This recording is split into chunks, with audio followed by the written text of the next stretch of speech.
السلام علیکم ورحمۃ اللہ وبرکاتہ۔ صوفیہ کرام کی حالات زندگی میں ہم ایسے واقعات دیکھتے ہیں کہ وہ ایک جگہ موجود ہیں اور دوسری جگہ موجود کسی شخص سے خطاب کر رہے ہیں، اسے کلام کر رہے ہیں، بیٹھے بغداد شریف میں ہیں اور آواز ہندوستان میں سنی جا رہی ہے۔ یہ وہ چیز ہے جو صرف صوفیہ کرام کے واقعات ہی میں نہیں بلکہ ہمیں صحابہ کرام کی زندگی میں بھی ملتی ہے۔ آپ کو یاد ہوگا کہ اب سے چند روز پہلے میں نے آپ سے رجال الغیب کے سلسلے میں ایک درس شیئر کیا تھا کہ کس طرح ان کے لیے وقت لپیٹ دیا جاتا ہے۔ اس میں ہم نے بخاری شریف سے حضرت داؤد علیہ السلام کی حیات مبارکہ سے بھی واقعہ لیا تھا، اور اسی طرح ہم نے واقعہ حضرت علی کرم اللہ وجہہ کی حیات مبارکہ سے بھی لیا تھا، اور پھر صوفیہ کرام کی حیات سے بھی واقعات بیان فرمائے تھے۔ اسی طرح حضرت عمر رضی اللہ تعالیٰ عنہ کا بھی ایک واقعہ آپ سے بیان فرمایا تھا کہ حضرت عمر رضی اللہ تعالیٰ عنہ کھڑے مدینہ شریف میں ہیں اور آواز بلند کرتے ہیں ممبر رسول سے، اور وہ آواز 2000 کلومیٹر دور نہاوند میں سنی جاتی ہے، اور جو ایران کا ایک علاقہ ہے۔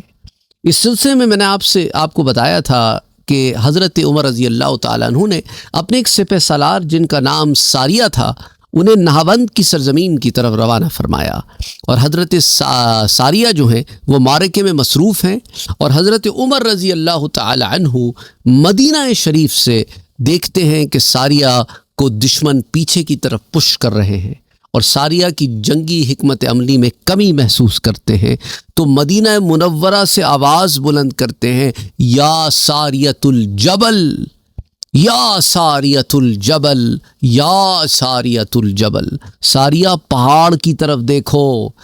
پہاڑ کی طرف کیا مطلب کہ پہاڑ کو اپنی پیٹھ پہ رکھو تاکہ تمہیں اس طرف سے دشمن نقصان نہ پہنچا سکے، اور سامنے سے دشمن کو پسپا کرنا شروع کرو۔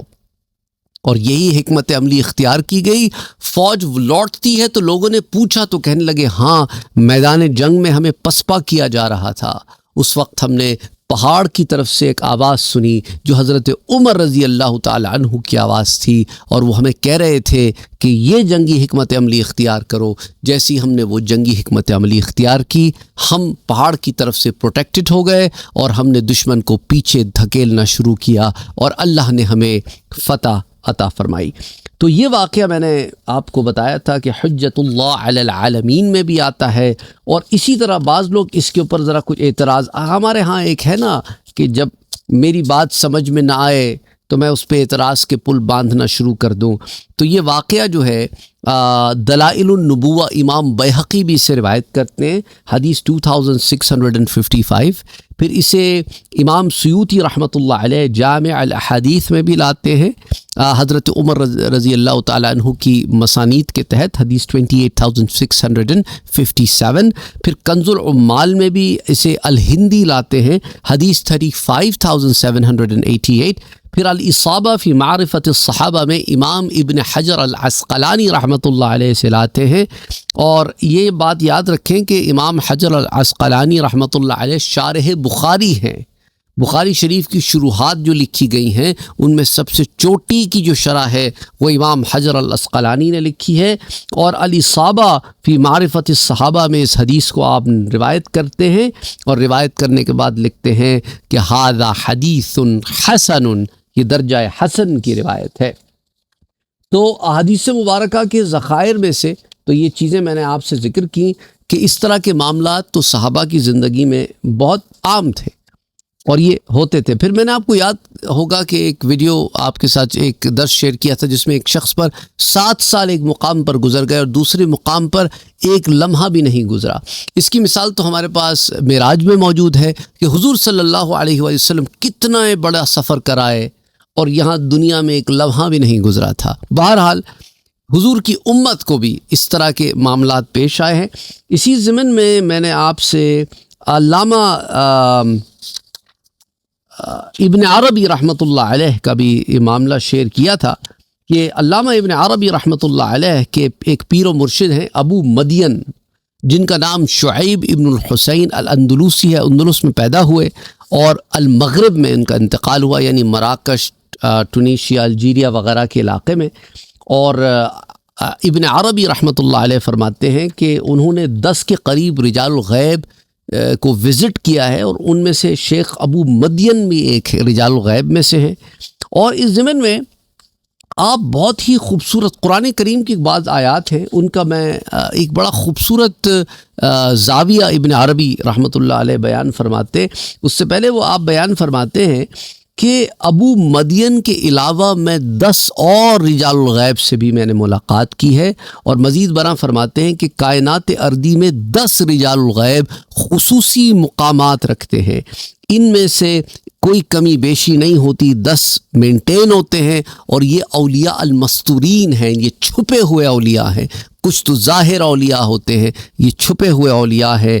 ان کا جاننا یا ملاقات کرنا یہ ایک نہایت ہی مشکل کام ہے۔ اللہ نے انہیں زمین و آسمان کے خفیہ مقامات میں چھپا رکھا ہے، یہ کامل اہل خشوع حضرات میں سے ہے۔ اور پھر فرماتے ہیں کہ تجلی رحمان ان کے احوال پر متواتر غلبہ رکھتی ہے۔ پھر قرآن کریم کی ایک آیہ مبارکہ جو سورہ طٰہٰ کی آیہ نمبر 108 ہے، آپ بیان فرماتے ہیں وَخَشَعَتِ الْأَصْوَاتُ لِلرَّحْمَٰنِ فَلَا تَسْمَعُ إِلَّا هَمْسًا، اور آپ کہتے ہیں کہ یہ آیہ مبارک ان لوگوں کی طرف ایک نشاندہی ہے کہ یہ وہ لوگ ہیں، کیونکہ ایک تفسیر تو اس کی وہ ہے نا جو عام طور پہ مفسرین نے تفسیر کی کتابوں میں لکھی ہے، جو صاحبان قال کی تفسیر ہے۔ صاحبان حال کی تفسیر میں وہ لکھتے ہیں اس کا معنی یہ ہے کہ یہ وہ لوگ ہیں کہ ہمیشہ نرم گفتار ہوتے ہیں، نرم خو ہوتے ہیں، اور آہستہ بات کرتے ہیں۔ پھر آپ سورہ فرقان کی آیہ نمبر 63 لے کے آتے ہیں اور کہتے ہیں، اس میں اللہ فرماتا ہے وَعِبَادُ الرَّحْمَٰنِ الَّذِينَ يَمْشُونَ عَلَى الْأَرْضِ هَوْنًا وَإِذَا خَاطَبَهُمُ الْجَاهِلُونَ قَالُوا سَلَامًا۔ تو آپ کہتے ہیں کہ یہ وہ لوگ ہیں جو عباد الرحمن ہیں، رحمان کے بندے ہیں، وہ جو نہایت مہربان ہے نا اس کے بندے ہیں، تو مہربانی تو ان میں کوٹ کوٹ کے بھری ہوئی ہے۔ یہ ہمیشہ آرام اور آہستہ آہستہ چلتے ہیں، یہ لوگ خدا کے سوا کسی اور سے راز و نیاز کا اظہار نہیں کرتے، خالص ایمان کے ساتھ اور رب کی رضا کے لیے کام کرتے، اور اللہ کے سوا کسی چیز پر نظر نہیں رکھتے، اور جاہلوں کو نظر انداز کر کے نکل جاتے ہیں۔ یہ وہ اولیاء کاملین اور اولیاء مستورین ہیں جن کی صفات قرآن کریم میں جا بجا جگہ جگہ بیان کی گئی ہے۔ پھر ابو مدین کے ایک 7 سالہ بیٹے کے متعلق بھی ہمیں ابن عربی رحمۃ اللہ علیہ نے بتایا، اس پر بھی ہم بات کر چکے ہیں۔ آئیے اس ضمن میں ذرا سا اور اس بات کو کھولتے ہیں کہ مقام ایک ہے اور آواز کسی اور مقام میں سنی جاتی ہے۔ حضرت عبد القادر جیلانی رحمۃ اللہ علیہ، جنہیں آپ غوث الاغواث کے نام سے بھی جانتے ہیں، غوث اعظم کے نام سے بھی جانتے ہیں، اور وہ لوگ جو اپنی کم علمی کے تحت کہتے ہیں کہ غوث کا نام حضرت عبد القادر جیلانی کے ساتھ کیسے لقب میں استعمال ہو سکتا ہے، یہ تو غلط ہو گیا۔ دیکھیں، یاد رکھیں کہ یہاں پر مخلوق کی بات ہو رہی ہے، خالق کی نہیں۔ آپ خالق اور مخلوق کو خلط ملط کیسے کر سکتے ہیں؟ کچھ تو خدا کا خوف کرو۔ جیسا قرآن کریم میں حضرت اسحاق علیہ السلام کو بغلام علیم کہہ کے مخاطب کیا گیا۔ علیم تو العلیم اللہ کی صفت ہے جو سب جاننے والا ہے۔ علیم تو عام نام ہو سکتا ہے، اس کے اندر ہر شے داخل نہیں ہے۔ اسی طرح حضور اکرم صلی اللہ علیہ وسلم کو قرآن کریم میں رحیم کہا گیا ہے۔ تو الرحیم تو اللہ کی صفت ہے، رحیم مخلوق میں۔ تو غوث ہے، الغوث تو نہیں ہے نا، الغوث تو اللہ ہے۔ تو یہ مجھے سمجھ نہیں آتا کہ لوگ خالق اور مخلوق کے فرق کو کیسے بھول جاتے ہیں۔ یا مخلوق میں کی بات ہو رہی ہے جہاں خالق نے مخلوق کو کسی مقام پر فائز کیا ہے، تو آف کورس وہ ذاتی تو نہیں ہے، عطائی ہے، رب نے دیا ہے۔ تو بہرحال حضرت عبد القادر جیلانی رحمۃ اللہ علیہ دنیا بھر کے رجال الغیب آپ کے انڈر آتے ہیں، آپ کی مجلس میں مردان غیب حاضر ہوتے ہیں، برکات حاصل کرتے ہیں۔ اس ضمن میں حافظ ابو زرعہ دارانی رحمۃ اللہ علیہ فرماتے ہیں کہ میں حضرت عبد القادر جیلانی رحمۃ اللہ علیہ کی مجلس میں حاضر تھا، اور آپ فرماتے ہیں کہ ایک دن اس مجلس میں موجود تھا کہ آپ نے تقریر کے دوران فرمایا کہ میرا کلام ان لوگوں تک کو بھی سنائی دیتا ہے جو کوہ قاف میں رہتے ہیں۔ سبحان اللہ، ان میں سے بعض آج بھی میری مجلس میں حاضر ہیں، اور ان کا وہاں رہتے ہوئے اس مجلس میں حاضری اور محویت کا عالم یہ ہے کہ اگر وہ فضا میں بھی کھڑے ہوں اور ان کی ٹوپیاں انتہائی شوق میں جل جائیں تو ان کو پرواہ نہیں ہوتی، اتنے محو کھڑے ہوتے۔ اور یہی طریقہ ہے کہ دینی مجلسوں میں اتنا محویت کے ساتھ، اور یہ صحابہ نے ہمیں سکھایا ہے۔ آپ نے وہ حدیث تو سنی ہوگی جس میں صحابہ کہتے ہیں کہ ہم حضور کی مجلس میں بیٹھے اور ہماری محویت کا عالم یہ تھا کہ اگر ہمارے سروں پہ آ کے پرندے بھی بیٹھ جاتے تو وہ یہی سمجھتے کہ یہ کوئی نان لیونگ تھنگ ہے۔ جیسے وہاں پر کسان لگاتے ہیں نا چیزیں جن پر پرندے آ کے بیٹھ جاتے ہیں، ویسے ہم بھی اسی طرح ساکت بیٹھے، کیونکہ یہ محویت کا عالم ہے۔ محویت is a totally different world. Unfortunately ہم جس ذہن میں رہتے ہیں نا، جو ہمارا ذہن میں معاملے چل رہے ہوتے ہیں اور جس انتشار کے ہم اندر سے شکار ہیں، ہم یہ کانسنٹریشن لیول پروڈیوس نہیں کر پاتے، اس لیے ہمیں لگتا ہے کہ کانسنٹریشن لیول ایگزسٹ نہیں کرتا۔ یہ سب سے بڑی غلطی ہے آج کل کے زمانے میں دیکھنے میں، کہ لوگ سمجھتے ہیں جو میں نہیں کر سکتا وہ ہو نہیں سکتا۔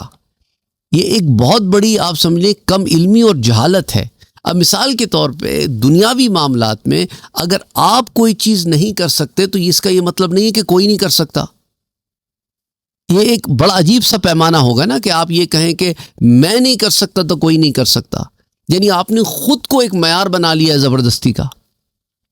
اسی طرح شیخ ابو سعید قیلوی رحمۃ اللہ علیہ فرماتے ہیں کہ جناب غوث اعظم کی اس مجلس میں موجود تھا جس میں آپ نے فرمایا قدمی ہادھی علی رقبت کل ولی اللہ، کہ یہ جو میرا قدم ہے ہر ولی کی گردن پہ، یعنی کہ اللہ نے ہر ولی کو اب میری اتباع، میری بیعت میں دیا ہے۔ آپ فرماتے ہیں کہ میں نے دیکھا، کون؟ شیخ ابو سعید قیلوی فرماتے ہیں میں نے دیکھا کہ ہزارہا رجال الغیب ہوا میں صف بستہ کھڑے ہیں۔ آپ میں سے وہ لوگ جنہوں نے میری انگلش میں ڈائمنشنز والی سیریز دیکھی ہیں، پورٹلز والی سیریز دیکھی، اور اردو میں بھی پورٹلز کی سیریز موجود ہیں، ان کے لیے سمجھنا کوئی بڑی بات نہیں ہے کہ جب ڈائمنشنز کے دروازے کھلتے ہیں، جب پورٹلز میں دروازے کھلتے ہیں، اور جب آپ اگلے دوسرے ڈائمنشنز میں دیکھ سکتے ہیں، جب آپ ایکس وائی زی ڈائمنشن کے علاوہ فورتھ ڈائمنشن میں آپ ٹریول دیکھ لیتے ہیں، تو پھر یہ چیزیں کو بڑا معنی نہیں رکھتی۔ اور انفارچونیٹلی صاحبان حال 3 ڈائمنشنل اسپیس سے باہر نہیں نکلے۔ صاحبان قال جو ہیں وہ 3 ڈائمنشنل اسپیس سے باہر نہیں نکلے، اور صاحبان حال کا تو 3 ڈائمنشنل اسپیس سے باہر نکلنا بڑی عام سی بات ہے۔ وہ تو حال والے لوگ ہیں۔ قال والے لوگ حال والوں کا حال سمجھتے نہیں ہیں، اور سمجھتے ہیں کہ پھر ہر چیز کو وہی قید کر لیتے ہیں۔ وہی بات ہے کہ ایک بچہ پرائمری اسکول میں پڑھتا ہو اور وہ سب کو پرائمری اسکول میں لا کے بھی بٹھا دے، کہ کوئی سیکنڈری اسکول میں نہیں ہے، کوئی ہائر ایجوکیشن میں نہیں، سب پرائمری لیول پہ۔ ایسا نہیں ہوتا، اور ایسا کرنے والے کو لوگ کہتے ہیں کم علم ہیں۔ بہرحال آپ کہتے ہیں مشرق سے مغرب تک آسمانوں کے کنارے بھرے ہوئے ہیں۔ حضرت کا اعلان سنتے ہی ہر ایک نے گردن جھکا کر صدقت یا غوث الورا کہا۔ جب رخصت ہونے لگے تو حضرت عبد القادر جیلانی رحمۃ اللہ علیہ نے اعلان فرمایا کہ تمام رجال الغیب جانے سے پہلے فیضان سے اپنا اپنا حصہ لے کر رخصت ہوئے۔ یہ بہجت الاسرار کے پیج 17 پر وہی بات حضرت عمر رضی اللہ تعالیٰ عنہ والی بات میں نے پہلے اسی لیے رکھی ہے آپ کے سامنے کہ صحابہ کے ہاں یہ بات انڈرسٹوڈ تھی کہ ایک جگہ رہتے ہوئے دوسری جگہ کمیونیکیشن کی جا سکتی ہے، ورنہ حضرت عمر کرتے ہی نہ۔ سمجھ رہے بات آپ کے؟ اگر صحابہ میں یہ بات ایسی انڈرسٹوڈ نہیں ہوتی تو حضرت عمر کرتے ہی نہ۔ یہ جو دوسرے لوگ بڑے حیران ہوئے، کیونکہ حضرت عمر کے زمانے میں صحابہ بھی ہیں، تابعین بھی ہیں، کہ یہ کیا معاملہ ہو گیا کہ کھڑے یہاں ہیں، بات کسی ایسے شخص سے کر رہے ہیں جو 2000 کلومیٹر دور نہاوند میں ہے۔ اور جب وہ واپس آئے لشکر تو بات آیا ہو گئی کہ ایسا کیا جا سکتا ہے۔ حضرت عمر رضی اللہ تعالیٰ عنہ تو وہ ہیں کہ جو یہاں ہواؤں کے ذریعے خطاب ہو رہا ہے تو کہیں دریاؤں کو خط لکھ رہے ہیں کہ تو اللہ کے حکم سے بہتا ہے تو بہ، نہیں تو تیری ہمیں کوئی حاجت نہیں ہے۔ کبھی آپ نے کسی کو دیکھا ہے کہ دریاؤں کو خط لکھتا ہو؟ اللہ اکبر، اللہ اکبر۔ حضرت ابن عربی رحمۃ اللہ علیہ فرماتے ہیں کہ جب کوئی قطب مقرر ہوتا ہے تو سب سے پہلے عقل اول اس سے بیعت کرتی ہے، پھر ساکنان آسمان و زمین، جنات اور موالید ثلاثہ درجہ بدرجہ بیعت کے لیے آتے ہیں، اور جب ارواح بیعت کرنے آتے ہیں تو وہ علم الہی سے ایک ایک سوال کرتے جاتے ہیں۔ حضرت عبداللہ ابن عباس نے اس پر ایک باقاعدہ کتاب لکھی ہے جس میں ایسے سوالات درج ہیں جو کیے جاتے ہیں، جیسا کہ دیباچہ فصوص الحکم کے پیج نمبر 13 پر آتا ہے۔ بہرحال میں سمجھتا ہوں کہ اس میں ہم نے بڑی تفصیل سے ان چیزوں کو دیکھا ہے، اور آپ کے اندر یہ جو اشکال ہوں گے نا کہ ایک جگہ رہ کے دوسری جگہ کلام کرنے کا یہ کیا معاملہ ہے، اس کے اندر بھی یہ الجھنیں بھی کچھ سلجھی ہوں گی۔ وما علینا الا البلاغ۔